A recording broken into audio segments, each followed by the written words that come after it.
బంగ్లాదేశ్ మధ్య సంబంధాలు క్షీణిస్తున్న వేళ బంగ్లాదేశ్లో మైనారిటీలపై హింసాత్మక ఘటనలు పెరుగుతున్న తరుణాన క్రికెట్ పైన దాని ప్రభావం పడుతోంది.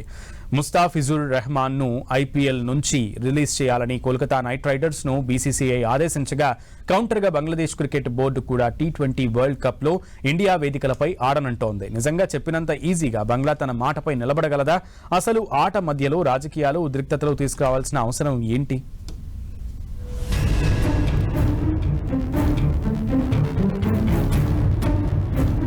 బంగ్లా tit for tat ఆడుతోందా?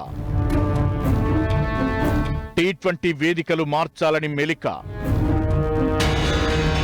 Sheikh Hasina ప్రభుత్వాన్ని కూలదోసిన తరువాత బంగ్లాదేశ్లో ఇండియా వ్యతిరేక శక్తులు ఇక్కడ అల్లర్లు సృష్టిస్తున్నాయి.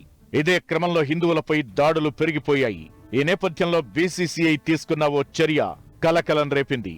ఐపీఎల్ 2026 కోసం కోల్కతా నైట్ రైడర్స్ కొనుగోలు చేసిన బంగ్లాదేశ్ బౌలర్ ముస్తాఫిజుర్ రెహమాన్ ని రిలీజ్ చేయాలని బీసీసీఐ కేకేఆర్ ఫ్రాంచైజీని ఆదేశించింది.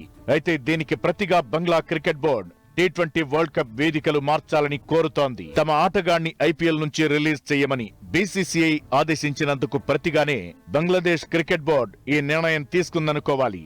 మరికొద్ది రోజుల్లో భారత్, శ్రీలంక వేదికగా టీ20 వరల్డ్ కప్ టోర్నీ జరగనున్నాయి. భద్రతా కారణాలను సాకుగా చూపుతూ తమ జట్టు ఆడబోయే టీ20 వరల్డ్ కప్ లీగ్ మ్యాచ్లను భారత్ నుంచి శ్రీలంకకు తరలించాలని ఐసీసీని బంగ్లాదేశ్ క్రికెట్ బోర్డు కోరనుందని తెలుస్తోంది. బంగ్లాదేశ్ క్రీడా శాఖ ఈ మేరకు బీసీబీకి సూచనలు చేసింది. అంతర్జాతీయ క్రికెట్ కౌన్సిల్ ని సంప్రదించి బంగ్లాదేశ్ ఆడే 4 లీగ్ మ్యాచ్లను శ్రీలంకకు మార్చాలని కోరాలని ప్రభుత్వ సలహాదారు ఆసిఫ్ నజ్రుల్ బీసీబీని ఆదేశించారంటారు. ఒక బంగ్లాదేశ్ క్రికెటర్ ఐపీఎల్ కాంట్రాక్ట్ లో ఉన్నప్పటికీ భారతదేశంలో ఆడలేకపోతే బంగ్లాదేశ్ జాతీయ జట్టు ఇండియాలో సురక్షితంగా వరల్డ్ కప్ ఆడుతుందని భావించలేదని బీసీబీ స్పష్టం చేయాలి.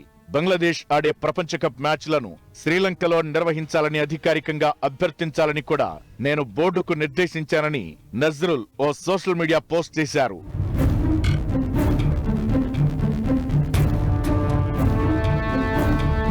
ఇక్కడ ఓ విషయాన్ని ఖచ్చితంగా ప్రస్తావించాలి.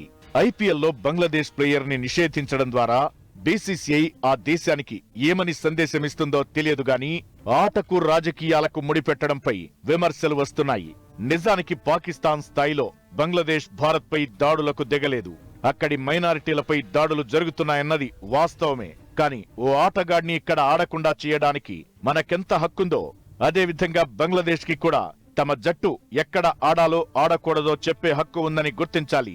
ఆ లెక్కన బంగ్లా మాజీ ప్రధాని అంత్యక్రియలకు సంతాపం తెలిపేందుకు భారత విదేశాంగ శాఖ హాజరైన సంగతి కూడా గుర్తుంచుకోవాలి.